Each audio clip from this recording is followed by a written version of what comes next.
Hey, ¿qué tal, gente? El día de hoy estamos con Daniel Alpert, el director de arte de Diálogos 2. Vamos a estar haciéndole preguntas, así que no se las pierdan. Daniel Alpert, how are you doing, man? I'm doing great. How are you? I'm great. Actually, let me just do the obligatory question. How is Mexico treating you? It's been fantastic. It's just been so many great things to see. I have more things I want to see tomorrow. Yeah. Formula One is also in town. It's been quite busy down here. Yeah.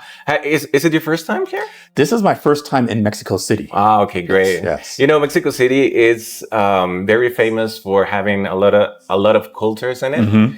It's a huge city. Yes. So you're gonna find very good food. Yeah. Very caring people. Yeah. So I hope you have a very good stay here. I feel right at home, like I'm back in Los Angeles. Yeah, actually, it's a little bit of that. Similar. Yeah. Okay, so let's start. Yeah. In Arcadia, we see larger urban areas. Yes. And more complex structures. What was the approach when creating the architecture and look of this new world? Oh, that's a fantastic question. You know, everything in our world is built around this retro aesthetic, you know, and we took a look at architecture and art styles from like the early 20th century all the way up to like kind of like that World War I time period. And we looked at these influences and said, how does this apply to our universe and our game? And slowly we were able to pick apart to build the style up and make a design language for not just the world, but for all the different factions within the world. Yeah, that's a very important point that we're gonna see later in the interview. But, you know, in this kind of worlds, in this kind of games, we care a lot about the weapons, right? Yes. It's an FPS game. And, I mean, weapons are crazier this time. How does the team decide the look of these weapons in order to transmit functionality and the feel? Do you look like real life weapons or science fiction? We actually took a lot of our touchstones from real weapons. But again, looking at weapons of history, weapons of the past, and because that fits our aesthetic, you know, going a little bit more retro, a little bit more like different, but. That said, it couldn't just be a copy of an old weapon. It had to still evoke a feeling of science fiction. Yeah. So when the designers would come to us and say, we want a weapon to act like this, you know, we would find analogs in the real world, but then always apply our artistic twist to it. Yeah, I actually, the word that comes to my mind when I see this kind of weapons is like retrofuturistic. Yes. You know, it's like a little bit of like alien kind of vibes, right? Okay, so it's gonna be a long one. There are plenty of new creatures, and it's really cool to see the anatomy infographics shown in the loading screens. So this creature seems grounded to the environment. What do you consider when creating a new creature? Is it the environment, or do you wonder if it serves the narrative, or does the team comes up with something cool and you just need to put it in the game? Oh man, it's a little bit of all of the above, right? You know, when we design the creatures, we artistically have to say, like, how does this fit in the world? Does it make sense? You know, we have creatures from the base game like raptidons and mantisaurs, and those are actually meant to not fit within the Outer Worlds 2 universe. They were brought over by Auntie's choice. And so like they're kind of like these predatory creatures that should not exist there, but you'll see a new palette of new creatures like our Crabbles that feel like they belong to our island nation of Paradise Island, you know, and the antithesis of those ideas are really everything. Like narrative has to make them feel good, art has to make them feel good, design has to make them feel good, and they have to make them feel all authentic within that space. Yeah. I mean, that's the thing with game design, right? You have to be like a little bit of a know-it-all. Yes. And then you have to be like childish creative to mix the thing. But even though you mentioned the drawings, the anatomy drawings we had, you know, we had a great concept artist who is really into animal designs and creature designs.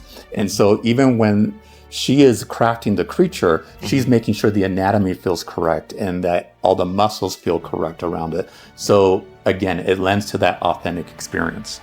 That's great, man. Okay, so what would you say it's the most important influences we can see represented in this new galaxy? And how do you think it differentiates from the first game? Influences in what way? Do you mind expanding on that?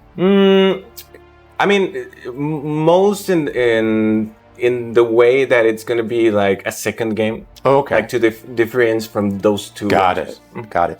You know, in the very first Outer Worlds, which in the end, I was very proud of it. The dev team was very proud of it. We always knew we can build upon it and build more. Yeah. And the idea of the sequel is not just to build more, but is to build a better crafted game and build a better experience. So we were able to introduce new factions, new weapons, new outfits, new worlds, new story, new perks, new flaws. Just a really more rounded out game and game experience for players. Yeah, that's when you know you're watching an Obsidian game, right? When you have like the perks and then the polar opposites and how it's going to affect you. In Absolutely. That way. Yeah, so the next question is going to be, wacky characters and humor has become a staple of the Outer Worlds. How do you design these characters in order to communicate these elements, but keeping it as serious as it can serve the story?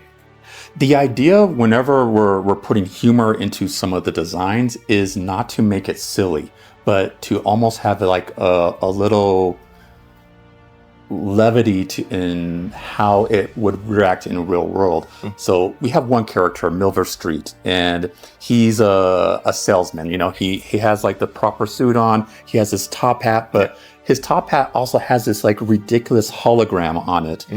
And that was like one of the early designs that we had, and it just felt right. You know, like even though he is talking to you and selling you a product, he's also visually still selling you products. You know? He's got ads on his top hat. Okay, I think it's very funny. We have like huge AAA games coming out. Yeah. We have huge FPS coming out. And masterpieces of indie games. But I think, I mean, I'm 36 years old and I grew up with this kind of, like rare kind of games, right? Yeah. So I think comedy is one thing that has been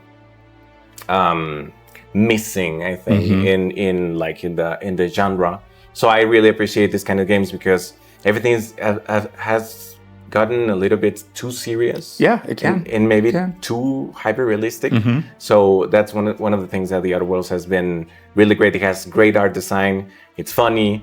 And I mean, it has the Obsidian like stamp on it. So absolutely. Our narrative team absolutely killed it. And there'll be times when I'm not always privy to like some of the dialogues that they write, and I'll be playing the game and encounter a dialogue for the very first time, and I start laughing out loud in my office because it's so hilarious. Yeah. But at the same time, they did a great job, again, not making it silly, but very understated at times. And you get the humor, you get the levity, but you still feel like it's part of that world. Okay. And one question, how do you pitch this kind of narratives to corporations? I mean, sometimes when you I mean, everybody who watches this channel knows that we are pretty serious about gaming, right? And we understand, like economical decisions and all that stuff. But how do you pitch like, okay, so we're going to make a game that it's going to be really pretty. It has like great graphics, but it's going to be a little bit spicy. A little spicy, a little tongue-in-cheek. But really, that's what makes some great art and some memorable experiences, whether it be video games or music or cinema. It's a bit of a reflection on society, but also not taking us so seriously all the time. That's great. Okay, so I guess this is going to be the last question and the more important. So factions are very important part in the Outer Worlds too. Which will be the influences you considered when you give in their distinctive look? Oh, that is an amazing question. From the first game, we brought back the corporatists in the form of Auntie's Choice. So that was we already knew what that looked like. That was the corporate brand, flashy and making sure like you can see an Auntie's Choice banner and you knew right away. Whereas the Protectorate, the government, is more understated. It's kind of like refined. It's like old-fashioned and trying to be a little stuffy. And then you have our Order of the Ascendant, our religious wing, that is always looking to the stars, looking for answers, in the cosmos. And we reflect that all within like each faction's distinct look. Yeah, that's amazing, Daniel. Thank you. Thank you very much. And could you please just tell everybody, I mean, the game is coming in the 29th. Yes. Right? So can you please just tell them what to expect from the game? Like a little bit of like a short description of it. Absolutely.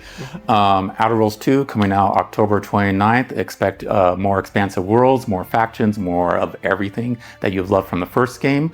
And overall, you can play it on Xbox, Xbox Game Pass, PlayStation 5, and PC.